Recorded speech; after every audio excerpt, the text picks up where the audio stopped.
إلى يوم الدين. أما بعد أحييكم بتحية الإسلام قائل السلام عليكم ورحمة الله وبركاته. وعليكم السلام ورحمة الله وبركاته. በጣም የሚገርመኝ አንድ ሐዲስ አለ። ስለ ትምህርቱ ከመግባቴ በፊት ግን ሳላህ በጣም የሚደንቀኝ ሰዎች ሲሰልሙ ይሄ ሁላ ሰው ሲከታተል ከ2.2 ቢሊዮን በላይ ሙስሊም በዚህ ምድር ላይ ሲኖር ይሄ ሁላ ሰው ለአንድ አምላክ በቀጥተኛነት ለመታገዝ ሙስሊም ሲሆን የነቢያችን ሰለላሁ ዐለይሂ ወሰለም ሐዲስ ትዝ ይለኛል። ምን የሚሉት ሐዲስ ነው? ኢማሙ አሕመድ የዘገቡት ሐዲስ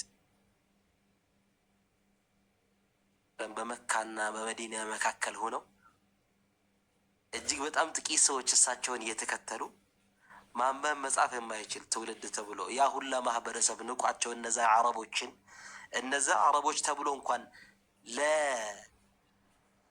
ለምንድን ነው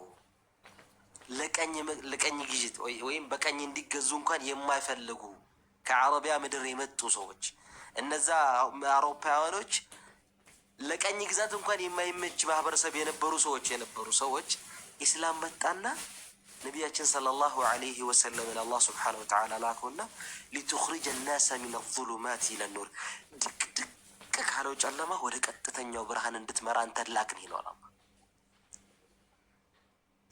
ከዚህ በላይ ምን አለ? ከጨለማ ወደ ብርሃን። ከዛ መልእክተኛው ሰለላሁ ዐለይሂ ወሰለም አንድ ሐዲስ ተናገሩ። ለየብሉገነ ሃዘል አምር ማ በለገ ሌይል ወነሃር። ይሄ አምር አሉ ይሄ ዲን አልኢስላም ማ በለገ ሌይል ወነሃር ሌሊትና ጨለማ የደረሰበት ሁሉ ይደርሳል።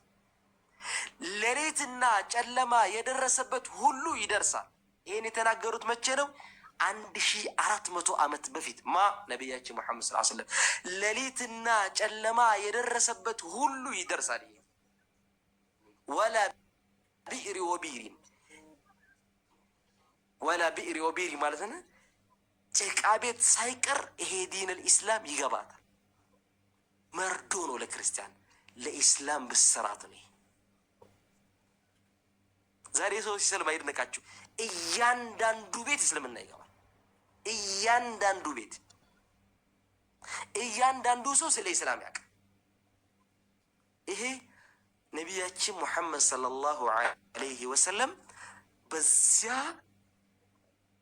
በመካ በዚያ በመዲና ሆነው የተናገሩት ቃል አሁን አልደረሰም።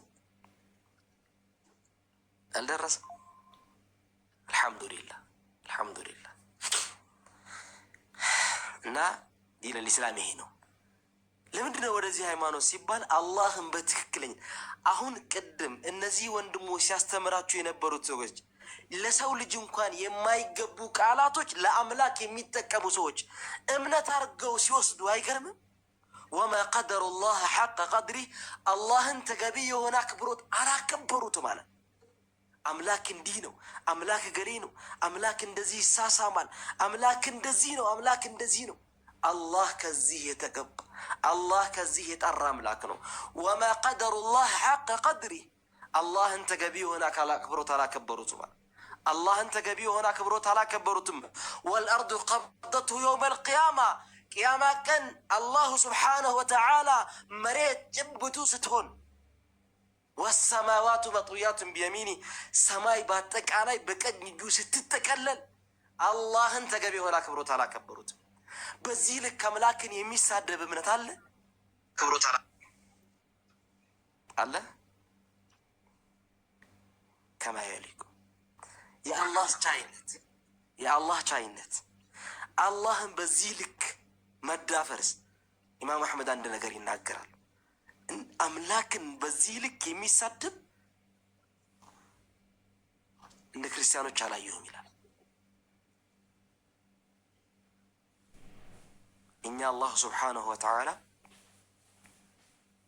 ፈርተነው ወደነው ለሱ ከማ ወሰፈ ነፍሰሁ አላህ ራሱን በገለጸበት መልኩ የምንገልጽ አላህን ከንቁሳን ከጎደሎነት ጎደሎ ባህሪያቶች ለሰው ልጅ ያልተገባ ባህሪያቶች በአጠቃላይ ለሰው ልጅ ሙሉነት የሚሆኑ ለአላህ ስብሓነሁ ወተዓላ ጉረሎነትን የማናጸድቅ ሙስሊሞች ነን እኛ።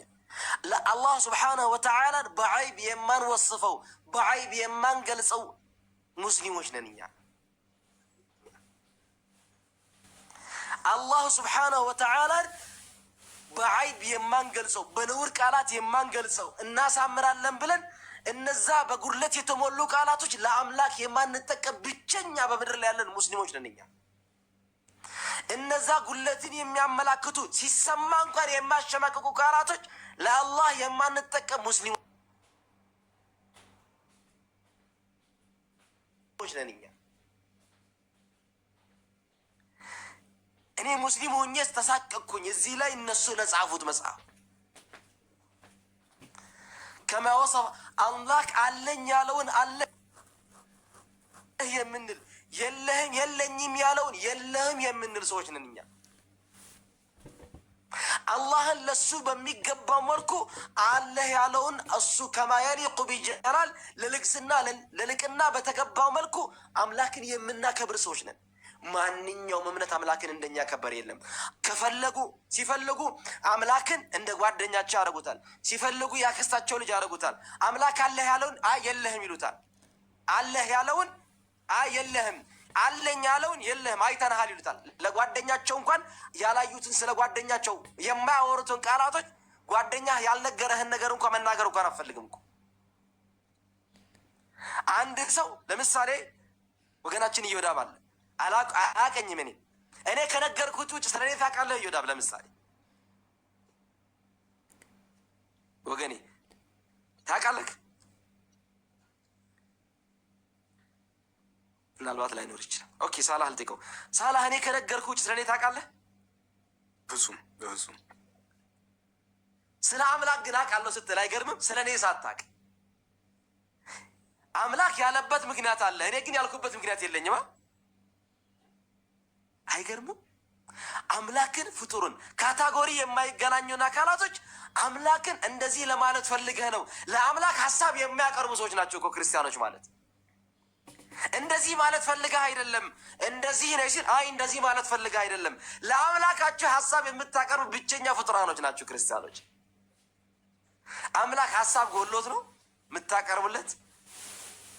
እንደዚህ ማለት ፈልገህ አይደለም ማለት ምን ማለት ነው? ለአምላክ አምላክ አለኝ ያለውን አለህ ትላለህ፣ የለህም ያለውን የለህም። ምክንያቱም ወላ ዩሒጡነ ቢሸይእ ሚን ዒልሚ አምላክን በእውቀት አናካብበውም፣ ከነገረን ውጭ አናክም። ላ ቱድሪክሁ ልአብሳር በጭራሽ አእምሮ ሊደርስበት የማይችል አምላክ ነው። አምላክ አለኝ ያለውን ነገር አለህ ከማለቱ ውጭ አማራጭ የለም። አምላክን የምታከብረው አምላክ አለህ ያለውን አለህ ስትለው ነው። የለኝም ከጉድለት የጸዳሁ ነኝ ባሪያ ፍጡር አይደለሁም ፈጣሪና ፍጡር አንድ አይደላቸውም ሲል በዛ መልኩ ነው አምላክን መግለጽ የሚገባል።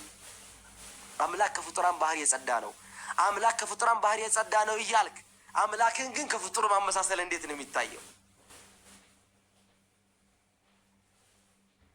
አላህ ስለ አላህ ሲናገር ምን አለ? ፈላ ተድሪቡ ሊላሂ ልአምሳል ለእኔ በምንም አይነት መልኩ ምሳሌ አታድርጉ አለ አላህ። ለእኔ ምንም አይነት መልኩ ምሳሌ አታድርጉ። ታዲያ ለአላህ ምሳሌ ቀጥታ አላህ እጅ ሲል እጅማ የገሌን እጅ ነው ብለህ አምላክን በራስ ጭንቅላት ለመሳል መሞከር ምን የሚሉት ነው? ጓደኛህን አለኝ አምላክ እኔ ማንንም አይመስልም አለ። አልመስልም አለ። ትመስላለህ፣ ያንተ እጅ ማለት እኮ ኃይልህ ነው አልለውም። እኔ ለአምላክ ሀሳብ ማቀርብ ሰው አይደለሁም። አለህ ያለውን አለ፣ የለኝም ያለውን የለህም አይደለም። እንደዛ ማለት ፈልገህ አይደለም እኮ። እኔ ስላንተ አውቃለሁኝ፣ እኔ ስላንተ አውቃለሁ። አንተ ስላንተ ምንም አታውቅም፣ ስለ ራስህ መግለጽ አታውቅም። እኔ ግን ስላንተ በደንብ ሊገልጽልህ እፈልጋለሁ። ከየት አመጣህ? ከየት? እንዴት? አይተው ስለማታውቀው አካል እሱ ከነገር ውጭ መናገር የማትችልበት አካል ለፍጡራን ስትሆን ምክንያት ትሰጣለህ፣ ለአምላክ ስትሆን ግን አብራሪ ትሆናለህ። አትፈራም? አላህን አታከብርም? ፈጣሪና ፍጡር አይመሳሰልም። መስማት እሰማለሁ ሲል ትሰማለህ። ትሰማለህ። ያንተ መስማት ግን የኔ መስማት ይሰማል ካልክ አንተ ችግር አለብህ። አምላክን ከራስህ ጋር እያመሳሰልክ ነው። አንተ መስማት የኔ መስማት ጋር አይገናኝም። መስማት የሚለው ስም ግን ብቻ ያገናኘናል እንጂ ይህን ዩኒቨርስ የፈጠረ አምላክ እንዴት ነው አንተ በጭንቅላት አምላክን ልትስል የምትችለው? አምላክ ያለው ታያለህ፣ የኔ ማየት እናንተ ማየት ግን አንድ አይደለም። አዎ ከማ የሊቁ ቢጀላል አምላክ በልቅና የተገባ የሆነ ማየትን አጸድቅልሃለሁ አያለሁ ስላልከኝ፣ አየህ በዚህ መልኩ ነው የምናጸድቀው። አይ እጅ የተፈለገበት እኮ ማን አለ? አንድም ነቢይ አምላክ አለኝ ካለ ውጭ የአምላክን ቃል ለማብራራት አንድም ነቢይ አልሞከረም። በክርስትናም በእስልምናም ክርስቲያኖች አምላክ እጅ እግር ሲል አይ እንዲህ ማለት ፈልጎ ነው ያለ አንድ ነቢይ ያላችሁ? አንድ ነቢይ የላችሁም።